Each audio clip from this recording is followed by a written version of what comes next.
ಸುಧೀರ್ ಅತ್ತ ಅವರು left right? ನಾವು ಪ್ರಶ್ನೆಗಳನ್ನು ಮಾಡಬೇಕು. ನೀವು ಪ್ರಶ್ನೆಗಳನ್ನು ಮಾಡದೆ ಹೋದ್ರೆ ನಾವು ಒಂಥರ ನಮ್ಮ ತನ್ನ ಕಳ್ಕೊಳ್ತೇವೆ. ಜನ ಆಕ್ಸೆಪ್ಟ್ ಮಾಡಬೇಕು. ಭೂತ ದೈವಗಳನ್ನು ನಾನು ತೋರಿಸೋದು ಅದು ಯಾರ ಒಬ್ಬನ ಸೊತ್ತಲ್ಲ, ಅದು ನನ್ನ ಚಿಂತನೆ ಇದೆ. ನಂಗೆ ಅದನ್ನ ಹೇಳಿಕ್ಕೆ ಒಂದು ಹೆಮ್ಮೆ ಮತ್ತೆ ಒಂದು ಧನ್ಯತಾ ಭಾವ ಮತ್ತೆ ಒಂದು ಯಾವುದೊಂದು ಆಶೀರ್ವಾದ.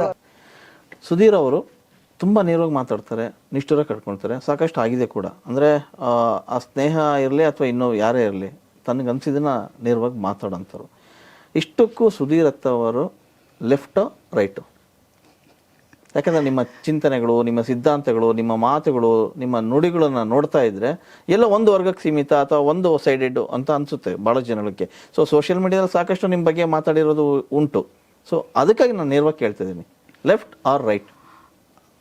ಸರ್, ಚಿಂತನೆಗಳು ಏನು ಗೊತ್ತಾ ಸರ್, ಅದು ನಿಮಗೆ ಸಮಾಧಾನ ಮಾಡಬೇಕು. ಮತ್ತು ಸಮಾಜದಲ್ಲಿ ಈಗ ನನಗೆ ಸಿನಿಮಾ ಮಾಡಿದಾಗ ನಾನೊಬ್ಬ ಹಿಂದೂ ಅಂತ ತಗೊಂಡ್ರೆ ನನಗೆ ಹಿಂದೂಗಳೇ ಬಂದು ಅಟ್ಯಾಕ್ ಮಾಡಿದರು. ನಾನು ಏನಂತ ಹೇಳಬೇಕು ಅವಾಗ? ನನಗೆ ಹಿಂದೂಗಳೇ ಬಂದು ಅಟ್ಯಾಕ್ ಮಾಡಿದರು. ಹಿಂದೂ ಕಥೆಗಳನ್ನು ನಾವಿತ್ತು ಈಶ್ವರ, ಕೃಷ್ಣ, ಪರಮಾತ್ಮನ ದೇವರ ಕಥೆಗಳು ಮಾಡಿದಾಗ ಇವ್ರಿಗೇನು ತೊಂದರೆ ಆಗಲ್ಲ.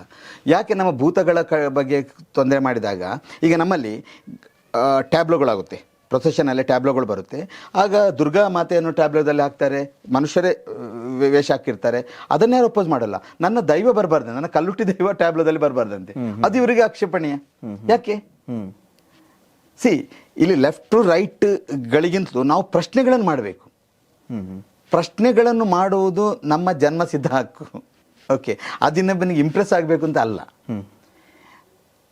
ನೀವು ಪ್ರಶ್ನೆಗಳನ್ನು ಮಾಡದೆ ಹೋದರೆ ನಾವು ಒಂಥರ ನಮ್ಮ ತನ್ನ ಕಳ್ಕೊಳ್ತೇವೆ. ಒಂಥರ ನಮ್ಮ ಮನುಷ್ಯ ಇದ್ದು ಸತ್ತಂಗೆ. ನನ್ನ ಸಿಂಪಲ್ ಪ್ರಶ್ನೆ, ಈಗ ಭೂತಕೋಲ ಮಾಡೋದು ಕಾಂತಾರಕ್ಕೆ ಭಾಳಷ್ಟು ಅಬ್ಜೆಕ್ಷನ್ಗಳು ಬಂತು. ಅದರ ಬಗ್ಗೆ ಬೇಕಾದ ಜನ ಮಾತಾಡಿದ್ದಾರೆ. ಭೂತಕೋಲ ಮಾಡಲಿ, ಭೂತ ದೈವಗಳನ್ನು ನಾನು ತೋರಿಸೋದು ಅದು ಯಾರ ಒಬ್ಬನ ಸೊತ್ತಲ್ಲ, ಅದು ಎಲ್ರಿಗೆ ಸೇರುವಂಥದ್ದು. ಇವತ್ತು ಗಣಪತಿಯನ್ನು ನಾನು ವೇಷ ಹಾಕ್ಕೊಂಡು ಟ್ಯಾಬ್ಲೋದಲ್ಲಿ ತೋರಿಸ್ಬೋದು, ಮೆರವಣಿಗೆಯಲ್ಲಿ ತೋರಿಸ್ಬೋದು. ನನ್ನ ಕಲ್ಲುಟ್ಟಿ, ನನ್ನ ಪಂಜುರ್ಲಿಯನ್ನು ನಾನು ತೋರ್ಸೋಕೆ ನನಗೆ ಬೇಡವಾ? ತೋರಿಸ್ಬಾರ್ದ? ಆ ದೈವಗಳು ಮಾತ್ರ, ಆರ್ಯರ ದೇವರುಗಳನ್ನು ಮಾತ್ರ ನಾನು ವಿಜೃಂಭಿಸ್ಬೋದಾ? ನನ್ನ ದ್ರಾವಿಡ ದೇವರನ್ನು ನಾನು ತೋರಿಸ್ಬಾರ್ದಾ? ಕರೆಕ್ಟ್. ಈ ಪ್ರಶ್ನೆಗೆ ಅವ್ರು ಉತ್ತರ ಕೊಡಲಿ.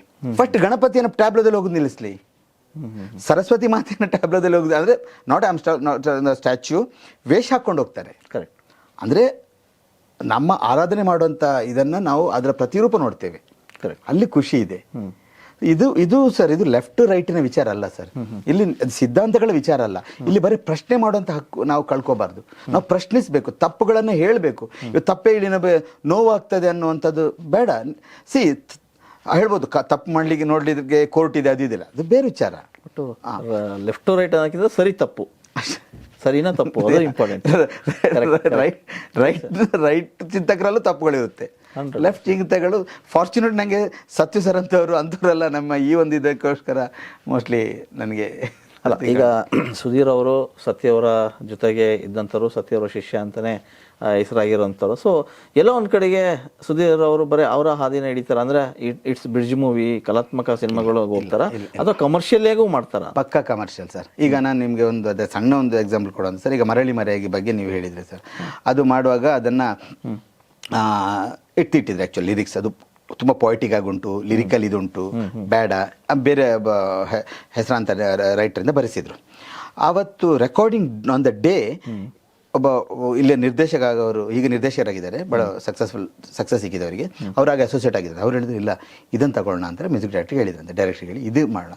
ಸೊ ಹಾಗೆ ಮರಳಿ ಮರೆಗೆ ಆಯಿತು, ಸೂಪರ್ ಹಿಟ್ ಆಯಿತು, ದೊಡ್ಡ ಮಟ್ಟದ ಇದೆ. ಮೊನ್ನೆ ಶ್ರೇಯಾ ಘೋಷಾಲ್ ರೆಕಾರ್ಡಿಂಗ್ ಟೈಮಲ್ಲಿ ಅವರಿಗೆ ಹೇಳಿದರು ಇದು ಎಲ್ಲೋ ಜಿನಿಗಿರುವ ನಾನು ಬರೆದಿದ್ದು. ಅವಾಗ ಹೇಳಿದ್ರು 9 ಲಿರಿಸಿಸ್ಟ್ಗಳ ಆ ಹಾಡುಗಳನ್ನ ಆಲ್ರೆಡಿ ಬರ್ದಾಗಿತ್ತಂತೆ. ಆಮೇಲೆ ಸೈಂಧವಿಂತ ಸಿಂಗರಿಂದ ಅದನ್ನು ರೆಕಾರ್ಡ್ ಮಾಡಿ ಶೂಟ್ ಕೂಡ ಆಗಿತ್ತಂತೆ.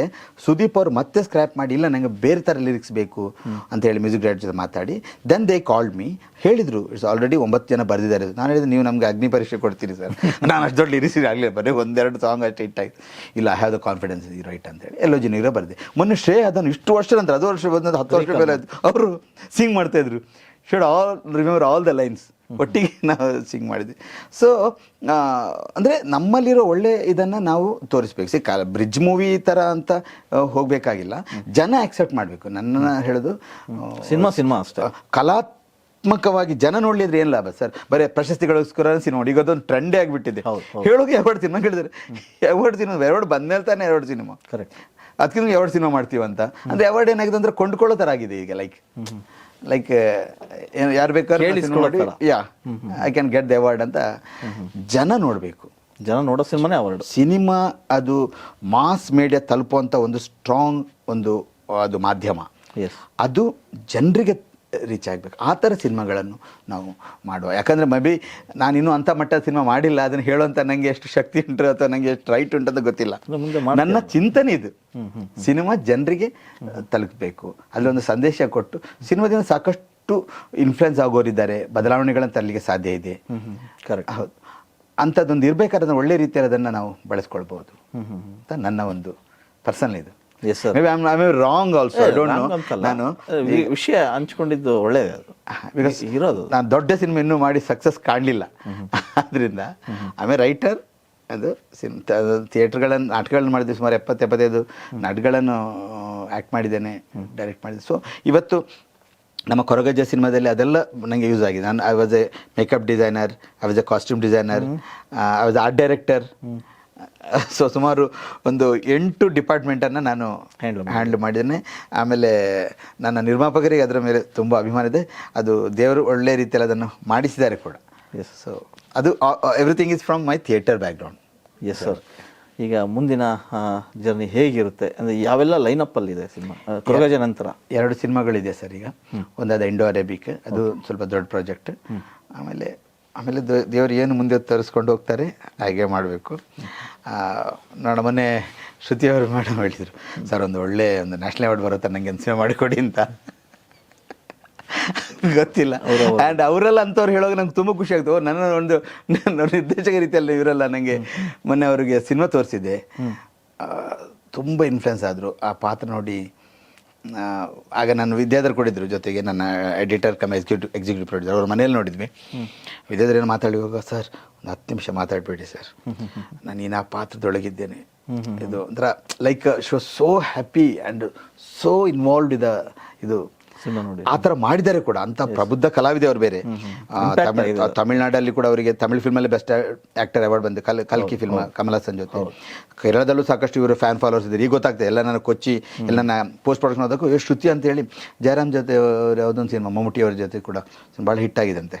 ಅವ್ರು ನೋಡಿ ಶ್ರುತಿಯವರು ಅಂತೇಳಿ ತುಂಬ ಇದಿದ್ದಾರೆ. ಅವರೆಲ್ಲ ಇದನ್ನು ಇಂಥವ್ರು 140-150 ಸಿನಿಮಾ ಮಾಡಿದವರು. ನಂಗೆ ಅದನ್ನು ಹೇಳಿಕೊಂಡು ಹೆಮ್ಮೆ ಮತ್ತು ಒಂದು ಧನ್ಯತಾ ಭಾವ ಮತ್ತು ಒಂದು ಯಾವುದೊಂದು ಆಶೀರ್ವಾದ ಅಂತ ಅಂದ್ಕೊಳ್ತೇನೆ. ಅವ್ರು ಹೇಳೋ ಮಾತುಗಳೆಲ್ಲ ಮುಂದೆ ಮಾಡ್ತಾರ ಬಿಡ್ತಾರದು ದೇವ್ರ ಮೇಲೆ ಏನಂತ ನಾನು, ಬಿಕಾಸ್ ಎಲ್ಲ ಅವ್ರ ಮೇಲೆ ಬಿಡ್ತೇನೆ. ಇವ್ರು ಹೇಳ್ತಾರೆ ಈ ಥರ ಮಾತು. ಕರೆಕ್ಟ್. ಕೊನೆಯದಾಗಿ ಕೊರಗಜ್ಜ ಬಗ್ಗೆ ಏನು ಹೇಳ್ತೀರಾ ವೀಕ್ಷಕರಿಗೆ? ಖಂಡಿತ ಇದು ಡಿಸಪಾಯಿಂಟ್ ಮಾಡಲ್ಲ ನಿಮ್ಮನ್ನು. ಕೇರಳದ ನಮ್ಮ ಟೆಕ್ನಿಷಿಯನ್ಸ್, ಒಳ್ಳೊಳ್ಳೆ ಟೆಕ್ನಿಷಿಯನ್ಸ್ ಈ ಸಿನಿಮಾದಲ್ಲಿ ಕೆಲಸ ಮಾಡ್ತಾ ಇದ್ದಾರೆ. RR ಪುಷ್ಪದಂಥ ಸಿನಿಮಾಗಳಲ್ಲಿ ಮಾಡಿದವರು ಎಲ್ಲ ಮಾಡ್ತಾ ಇದ್ದಾರೆ. ಭಾಳಷ್ಟು ಸಾಕಷ್ಟು ಅವಾರ್ಡ್ಗಳನ್ನು ತಗೊಂಡವರೆಲ್ಲ ಸಿನಿಮಾದಲ್ಲಿ ಕೆಲಸ ಮಾಡ್ತಾ ಇದ್ದಾರೆ. ಸೊ ಅವರೆಲ್ಲ ತುಂಬ ಇದನ್ನು ಇಷ್ಟಪಟ್ಟಿದ್ದಾರೆ. ಕೇರಳ ಫಿಲ್ಮ್ ಇವತ್ತು ಈ ಕಳೆದ 2024 ಕೇರಳದಲ್ಲಿ ಭಾಳಷ್ಟು ದೊಡ್ಡ ದೊಡ್ಡ ಹಿಟ್ ಫಿಲ್ಮ್ಗಳು ಬಂತು. ಮಂಜುಮಲ್ ಬಾಯ್ಸ್ ಆಗಲಿ, ಬ್ರಹ್ಮ ಯುಗಮ್ ಆಗಲಿ, ಎಲ್ಲ 100 ಕೋಟಿ 200 ಕೋಟಿ ದಾಟಿ ಸಿನಿಮಾಗಳು.